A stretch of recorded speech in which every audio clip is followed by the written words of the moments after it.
The station smelled of coal dust and endings. It was the kind of place where people arrived full of plans and left carrying only what they could hold. The wooden platform creaked beneath tired boots, and the iron tracks stretched into the distance like unanswered questions. Voices echoed, then disappeared. Whistles screamed. Trains came and went without apology. She stood near the far bench, holding a small suitcase with a broken latch, her fingers wrapped around the handle as if letting go might cause her to disappear entirely. Her name was Clara Whitmore, though no one at the station knew it, and no one had asked. She had been left there just after dawn. Not abandoned in a dramatic way. There had been no shouting, no tears meant to be seen. Just a man who kissed her forehead, placed the suitcase at her feet, and said he would return before the next train. He never did. Hours passed. The sun climbed. The platform filled, emptied, filled again. Clara stayed where she was, because staying felt safer than choosing the wrong direction. She watched boots and hems and shadows, listening to the language of strangers, trying to convince herself that waiting was not the same as being forgotten. By late afternoon, hunger had settled into her bones. Not sharp, just heavy. The kind that made thinking slower. Her dress was plain, her coat too thin for the wind that swept through the station like it had somewhere better to be. She kept her chin lifted, pride stitched into her posture even as fear crept closer with every passing hour. That was when the cowboy noticed her. He had arrived on the noon train, hat low, coat dusted with miles.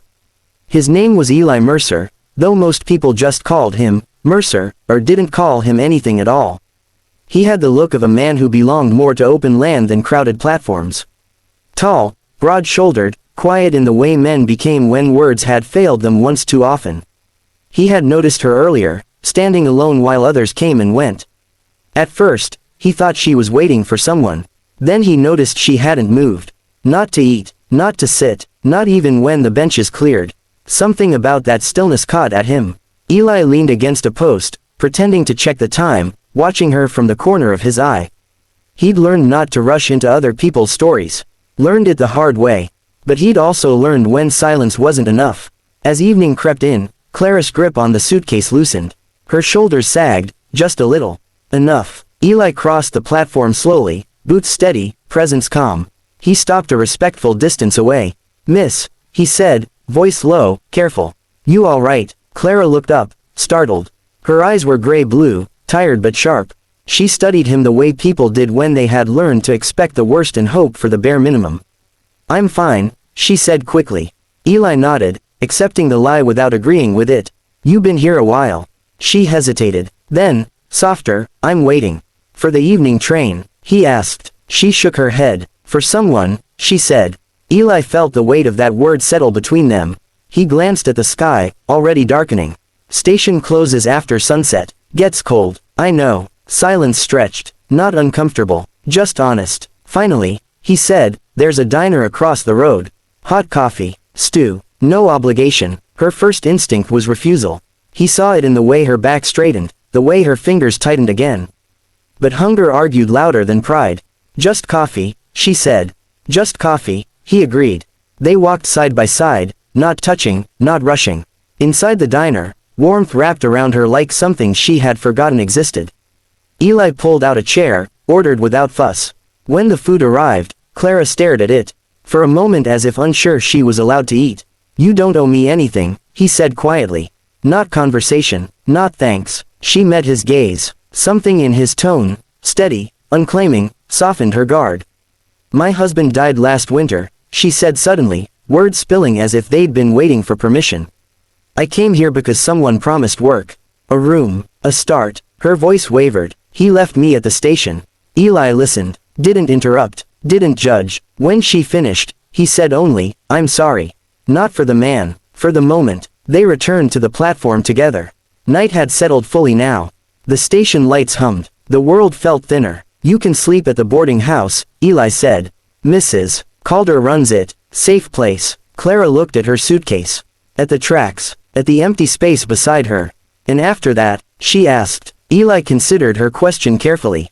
"After that," he said, "you decide." She nodded, a small breath of relief escaping her chest. As they walked toward the boarding house, Clara realized something that surprised her. She no longer felt invisible. And Eli Mercer, walking beside her through the dim street, had no idea that this single choice, this quiet moment at a forgotten station, was about to change both their lives in ways neither of them were ready to name. This was only the beginning. The boarding house sat just beyond the station lights, its windows glowing with a tired kind of warmth. Mrs. Calder answered the door with suspicion that softened when Eli spoke her name. No questions were asked that night. Clara was given a small room, clean sheets, and a kindness that felt almost unreal. Eli left her there with a simple nod. "I'll be around tomorrow," he said.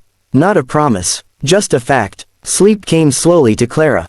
Every sound startled her. Every silence reminded her how close she had come to being truly alone. But morning arrived anyway, pale and forgiving, and with it came a fragile sense that the world had not finished with her yet. Eli returned just after dawn. He didn't knock hard, didn't crowd the doorway. He stood like a man who understood how easily hope could be scared away. "There's work on my ranch," he said. "Honest work, nothing fancy. You'd have a place to stay. No pressure." Clara looked past him, toward the road that had given her nothing but waiting. Then she looked back at the cowboy who had stepped in without asking for anything in return. "I don't have much," she said. Eli met her eyes. "You have enough." The ride out was quiet. Open land replaced smoke and steel. Clara breathed deeper than she had in months. The ranch wasn't large, but it was alive, wind in grass, horses shifting in the corral, space enough to think. Days turned into weeks. Clara learned the rhythms of the place. Cooking, mending, standing her ground when old fears tried to pull her back into herself. Eli never hovered, never claimed. He gave her room to become someone again. At night, they sometimes sat on the porch, not talking much. Silence didn't feel empty there. It felt earned. One evening, Clara said softly, "You changed my fate." Eli shook his head. "You walked into it. I just held the door." She smiled then, not wide, not careless, but real. Love did not arrive like thunder. It came like morning light. Slow, certain, unstoppable. And if this story stayed with you, if you believe that one quiet act can change a life, then take a moment to subscribe, like, and share. You're listening to Whispers After Dark, where lost souls find their way home, one story at a time.